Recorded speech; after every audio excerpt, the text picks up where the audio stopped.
Fall River, Massachusetts, August 4th, 1892.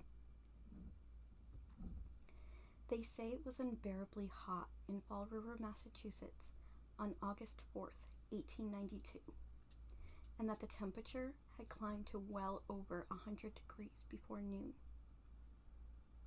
Sometime between 10:30 and 11 a.m. at the Borden house, located at 92 2nd Street, all hell was about to break loose. You see, Andrew Borden had just returned home from his morning errands. He was taking care of some business transactions, and he was not feeling so well, so he reclined on the sofa in the sitting room. He leaned back against the arm of the sofa, turned so that his boots were on the floor so as not to soil the couch's upholstery. In a short time, he drifted off to sleep, a sleep from which he would never awaken. Now, as Andrew J. Borden drifted off to sleep, he never realizes that just above him, on the second floor of his home, his wife lay bleeding on the floor of the upstairs guest room. She had been dead now for nearly 2 hours, and within moments, the same hand that had taken her life would take the life of Mr. Andrew Borden as well.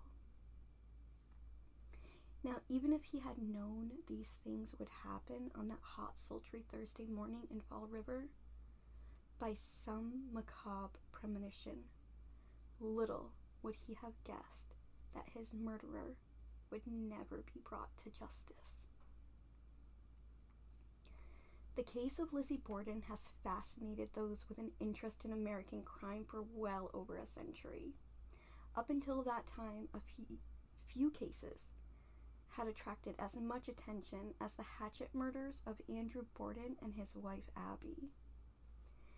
This is partly because of the gruesomeness of the crime, but also because of the unexpected character of the accused. You see, Lizzie Borden was not a raving maniac. She was a demure, respectable spinster, a Sunday school teacher. Because of this, the entire town was shocked when she was charged with the murder of her parents. But the fact that she was found to be not guilty of the murders, leaving the case to be forever unresolved, only adds to the mystique and fans the flames of our continuing obsession with the mystery. Andrew Jackson Borden was one of the leading citizens of Fall River, Massachusetts, a prosperous mill town and seaport. The Borden family had strong roots in the community, and they had been among the most influential citizens of the region for decades. At the age of 70, Mr. Borden was certainly one of the richest men in the city.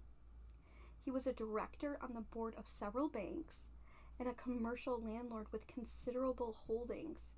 He was a tall, thin, and dour man, and while he was known for his thrift and admired for his business abilities, he was not well known for his humor, nor was he particularly likable. Borden lived with his second wife, Abby Durfee Gray, and his 2 grown daughters from his first marriage, 42-year-old Emma and Lizzie, who was 32 years old. They lived in a 2.5-story frame house located in an unfashionable part of town, but was close to his business interests. Both daughters felt the house was beneath their station in life and begged their father to move to a nicer place. But Andrew Borden's frugal nature would not allow him to even consider it. Despite this and his conservative daily life, Borden was said to be moderately generous to his daughters. The events that would lead to the tragedy began early on that Thursday morning. The first person awake in the house that morning was Bridget Sullivan, the maid. Bridget was a 26-year-old respectable Irish girl who emigrated to America from Ireland in 1886. She had been with the Borden household since 1889, and there is nothing to suggest that she was anything but an exemplary young woman and servant. For some unknown reason, Emma and Lizzie both rudely insisted on calling Bridget Maggie, which was the name of a previous servant. Bridget came downstairs from her attic room around 6 a.m., brought in the milk, left on the steps by the milkman. She then built a fire in the kitchen and began preparing breakfast, which consisted of hot coffee and biscuits with jam, some cookies, and some leftover mutton stew. Due to Mr. Borden's frugalness, he had stated at the end of supper the night before that Bridget was to serve the stew for breakfast the next morning. The Borden household was up early as usual, around 7 a.m. Mr. and Mrs. Borden and John Morse, the brother of Andrew Borden's first wife, who was a regular guest in the Borden home, came down to breakfast. John Vinicum Morse, Lizzie and Emma's uncle from Dartmouth, Massachusetts, had arrived unannounced the day before. He came to Fall River several times a year to visit the family and conducted business in town. Emma was not at home, having gone to visit friends in the nearby town of Fairhaven. Lizzie slept late and did not join the others for breakfast. Good morning, Bridget," Mrs. Borden said as Bridget was setting the table in the dining room. "We'll need an extra setting, as Mr. Morse had graced us with a visit," she said. "Good morning, ma'am," Bridget replied. "Good morning, sirs," she added. "How are you, Bridget?" Mr. Morse greeted her. "It's good to see you again." "Thank you, sir. I'm doing well," Bridget answered. She finished setting the table and quietly went on about her morning duties in the kitchen while the family ate and chatted. "So tell me, Andrew, why didn't you buy Gold's yacht for sale?" John asked. "I saw it was advertised for $200,000. Andrew Borden laughed. "It would do me little good if I had it," he replied. "Perhaps you should buy it." "Oh no, it's a little too rich for my blood or my pockets," John said, smiling. "Besides, I've come to Fall River for one reason, to buy a pair of oxen for Butcher Davis back home." "Well, I should say, we're happy to have you stay with us, John," Abby said. She picked up the small bell on the table and rang it to summon Bridget. "Thank you, Abby. You and Andrew are always so gracious." "Do you have any other plans while you're here?" Abby asked. "Well, I thought I'd visit my cousin Daniel Emery and see my niece and nephew while I'm in town. I need to go by the post office, too, to send a postcard to my brother William over in Swansea." "Yes, ma'am," Bridget said, entering the room. "Bridget, would you bring us some more coffee?" Abby said. "Yes, ma'am." Bridget went to the kitchen and returned with a pot. "Be sure and come back here for dinner if you're finished with your errands," Andrew said. "I have some business to attend to this morning myself, but I should be back way before then." "All right," John said. I expect I'll see you. I expect I'll be through by then. I'll see you both for dinner." After breakfast, Abby went to the kitchen to speak with Bridget about washing the windows, and Mr. Borden and Mr. Morse retired to the sitting room to read the morning paper. A little before 8, Morse left the house to go and visit his niece and nephew, and Mr. Borden locked the screen door after him. It was a peculiar custom in the house to always keep the doors locked. Even the doors between rooms upstairs were usually locked. A few minutes after Morse left, Lizzie came downstairs but said that she wasn't hungry. She had coffee and a cookie, but nothing else, as she sat at the kitchen table, thumbing through a magazine. "Are you sure you won't have anything, Miss Lizzie?" Bridget asked. "I'm not feeling well. I fear I may have to touch... Lizzie says, "I'm not feeling well. I fear I may have a touch of the stomach disorder that's going around," she said to Bridget.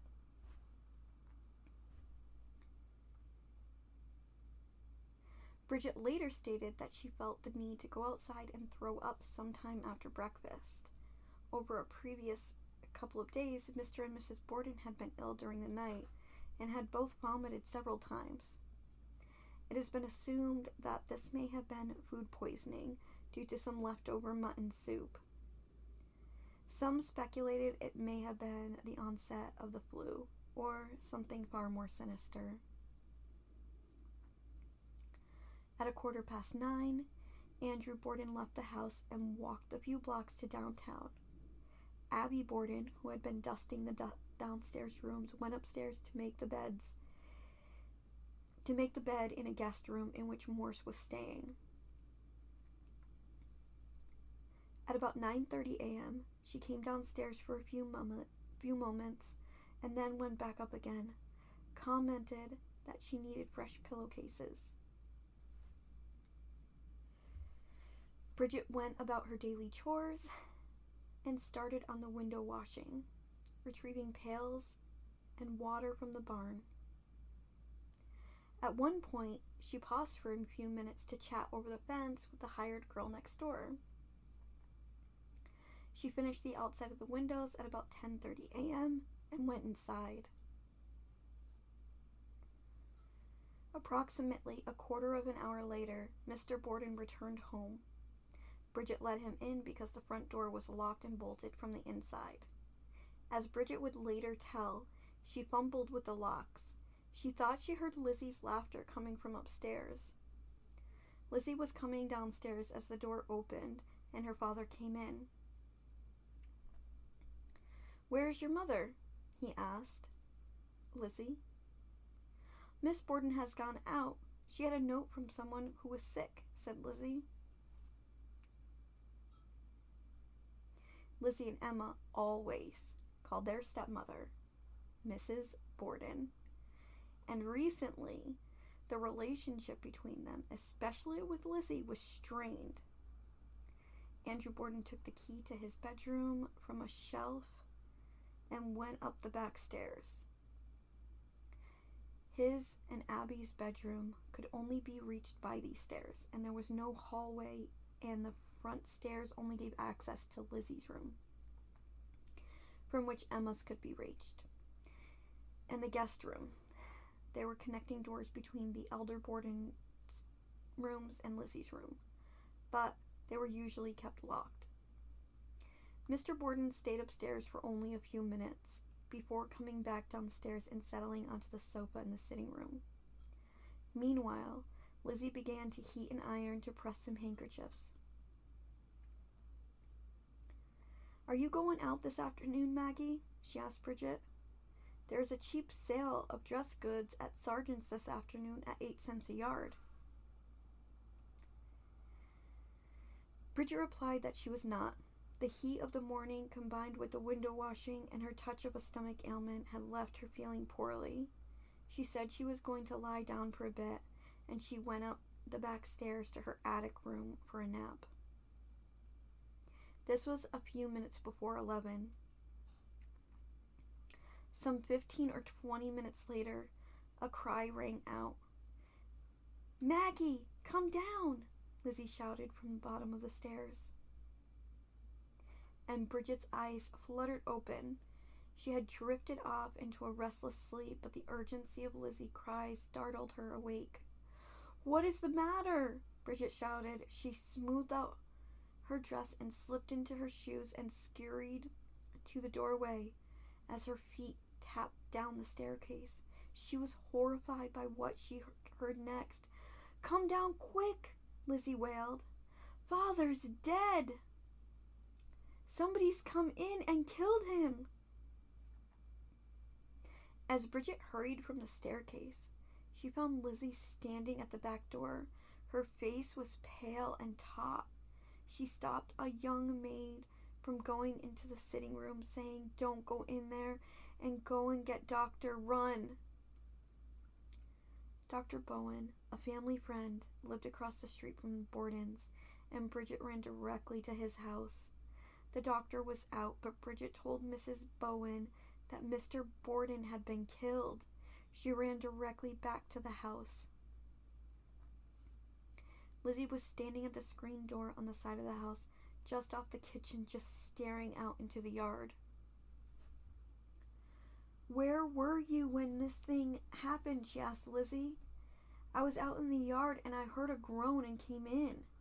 The screen door was wide open," Lizzie replied. And then she sent Bridget to summon the Borden sisters' friend, Miss Alice Russell, who lived a few blocks away. By now, the neighbors were starting to gather on the lawn, and someone had called for the police. Mrs. Adelaide Churchill, the next-door neighbor, came over to Lizzie and was at the back entrance of the house and asked if anything was wrong. Lizzie responded by saying, "Oh, Mr. Churchill, someone has killed Father." "Where is your father?" she asked. "In the sitting room." "Where were you when it happened?" "I went into the barn to get a piece of iron." Mrs. Churchill then asked, "Where is your mother?" Lizzie said that she didn't know, and that Abby Borden, her stepmother, had received a note asking her to respond to someone who was sick.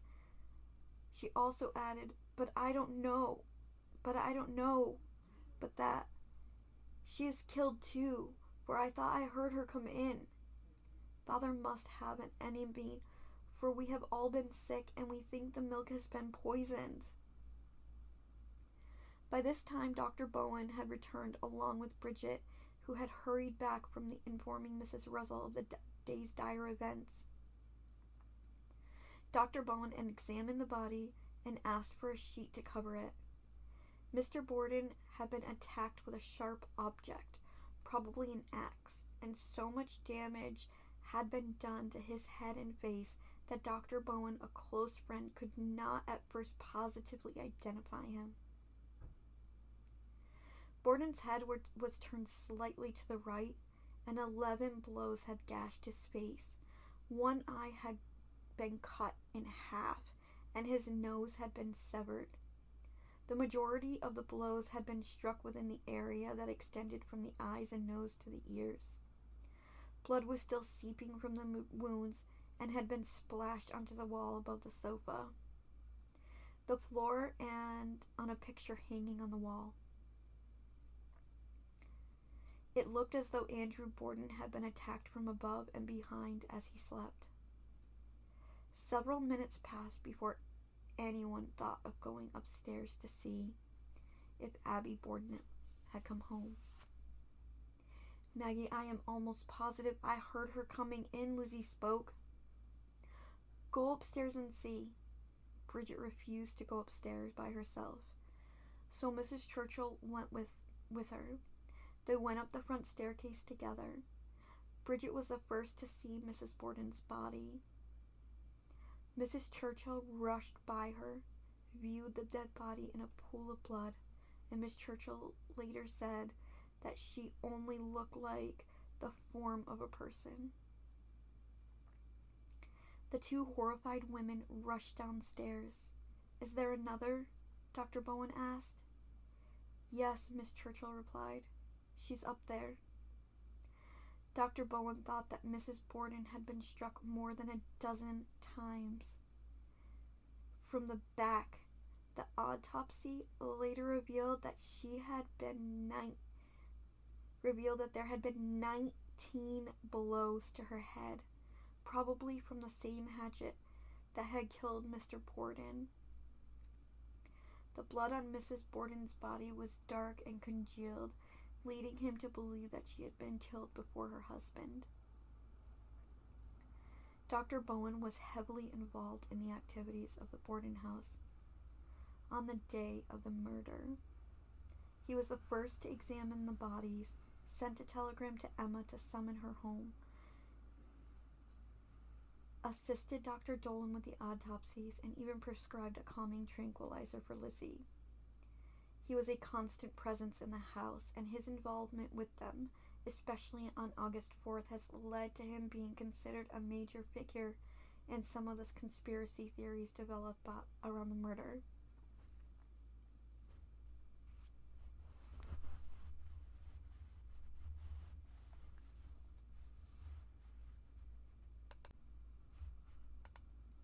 So who was Bridget Sullivan?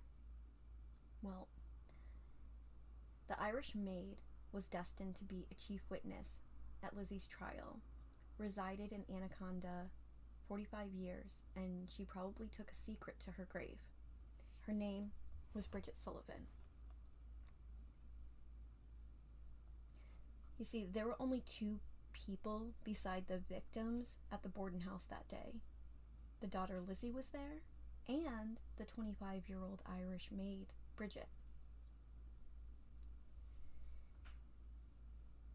It's intriguing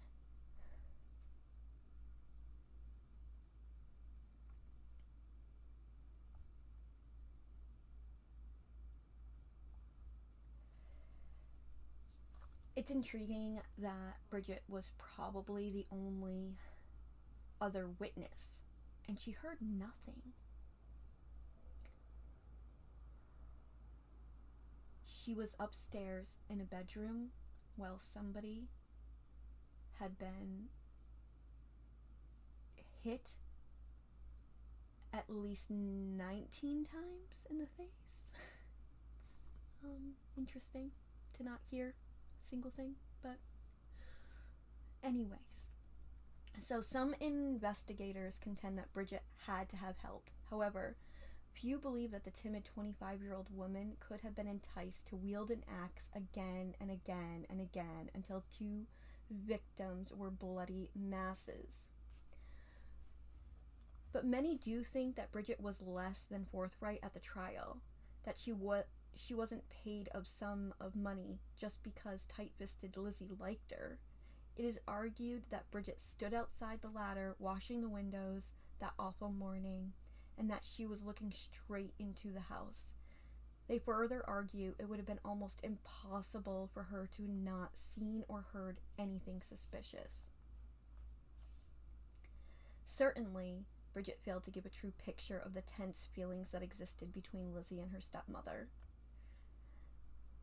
The stepmother was recently portrayed on TV as a mean and spiteful woman, but some who knew her have written that Mrs. Borden was quiet, shy, and afraid of the haughty Lizzie. So, Bridget had a girlhood friend who had migrated from Ireland to Butte, and whose name was Minnie Green. Toward the later part of Bridget's life, while still living in Anaconda, she became seriously ill. She sent word to Miss Green that she wanted to see her because she had something to tell her. The story of that meeting is related in several publications, but perhaps most clearly in a book written by Victoria Lincoln, who lived next door to the Bordens. In A Private Disgrace, Miss Lincoln claims that the visit between Minnie Green and Bridget was described to a Butte librarian by Minnie. On the occasion of the visit, Bridget told Minnie she had worked for the Bordens at the time of the murders, a crime about which Minnie knew nothing. Bridget said she had liked Lizzie, and often took her part during troubles occurring in the Borden household. She said she helped Lizzie out at the trial, and that she had been less than candid. Bridget was too ill for Minnie to press for further details, and when she visited again, Bridget was feeling better and refused to discuss the matter. She exacted a promise from Minnie that she would never reveal what she had been told. Minnie Green kept that promise until after Bridget died. It was then, when an old lady, that Miss Green stopped at the Butte Library to obtain books about a real murder, and it was on that day Miss Lincoln claims that Minnie Green told the librarian about her visit to Bridget. Many doubt that a stranger, perhaps a business enemy of Lizzie's father, Andrew Borden, could enter the gate, get through the locked front doors, or walk around and enter the kitchen door without being seen by Bridget as she washed the windows, or by Lizzie. But if this happened, was the slayer so cool that he slashed to death Abby Borden, hid in a closet for half an hour, and then calmly continued by chopping Andrew Borden to death? And even if there was a business associate so angry as to kill Borden, as Lizzie suggested, why would he tromp upstairs and kill innocent Abby first? Could two vicious murders be accomplished, all the evidence destroyed, without a single sound or act noted by Bridget? Why did Bridget and Lizzie change their testimony between the time of the inquest and the trial?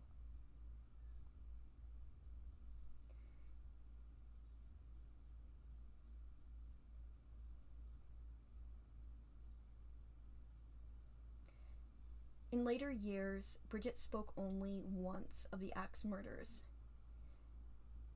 Didn't she oftentimes think about the tragedy? Say at night, when she went in to be in her little house on Alder Street? Did she turn the events of that hot August morning over in her mind? Or did she, in her heart of hearts, know? Bridget told Minnie Green, according to the researchers, that she never told a single untruth at the trial. That was probably so. But what about the things she did not tell? Bridget did go back to Ireland as Lizzie's lawyer advised, but not for long. After a time, she wrote to Minnie at Butte saying she was not happy on the farm and she had brought in the old country and there were no young men as prospective husbands. When Bridget came back, she took a different steamship line than the first time. She journeyed to America. She disembarked at New York and traveled straight to Montana. It may be true that Bridget never saw, heard, or suspected anyone. If so, then she found the deserved escape from notoriety. If instead she omitted or skirted valuable testimony, she wronged the butchered Andrew and Abby Borden and plotted justice. Whichever, Bridget did live a wholesome life when she settled in Anaconda, and her neighbors respected and liked her. There is proof that Bridget could lie in a pinch. A check at a courthouse in Anaconda reveals that on June 20th, 1905, when John Sullivan and Bridget Sullivan applied for a marriage license, Bridget lied about her age. When Bridget testified under oath in court at Fall River, she said she was 26. The trial was in 1893. This meant that she was born in 1867. She also said she had come to America 7 years previous, which would have been in 1886, and she would have been 19 when she arrived in this country. She wrote her birth date that June 20th. She wrote her birth date that June 20th in Anaconda as February 3rd, 1871. And even if that had been so, she would have been 34, not 35 years old, as she recorded. The 1 year difference could have been a simple subtraction error, but it's doubtful that anyone that young would have been mistaken about the birth date by 4 years. In truth, she was 38 years old when she married John Sullivan. On that day they applied for the marriage license, was 37. Perhaps Bridget didn't want her future husband to know she was older than he was. Bridget is recorded in the 1925 city directory as being domestic help for the late Judge George Winston, who lived at 510 Main Street. Her parents were Eugene and Margaret Leary Sullivan, and she was born in Cork County, Ireland. She married June 21st, 1905 at St. Paul Church, with Father J.M. O'Brien officiating. Standing up for the newlyweds were P.J. Sullivan and Bridget Sullivan. epitaph.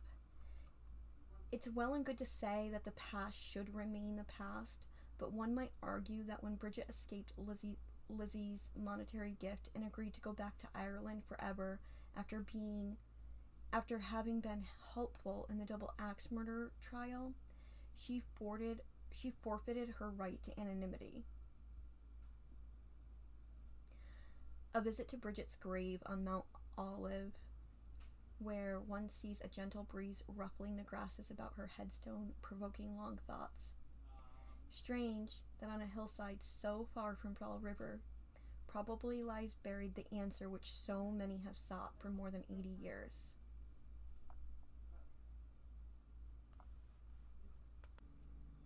So, in conclusion, who is Bridget Sullivan? Who is Lizzie Borden? Who's Abby Durfee Gray? Who's Andrew Jackson Borden? Who's Emma Borden? So when we look through this trial, we'll hear what each person says on the stand. But who was the full person? Who were they fully? What was their character in daily life? What did they go on to be after the trial? Did they speak of the trial? We all have questions, and history. So who were these people? Will we ever know? Will we ever find out who killed Abby and Andrew Borden on August 4th? We'll find out together, and maybe we'll find a conclusion. Who knows? But I think it's interesting. So I hope you guys like this, and we can all go on this journey together. Bye, guys.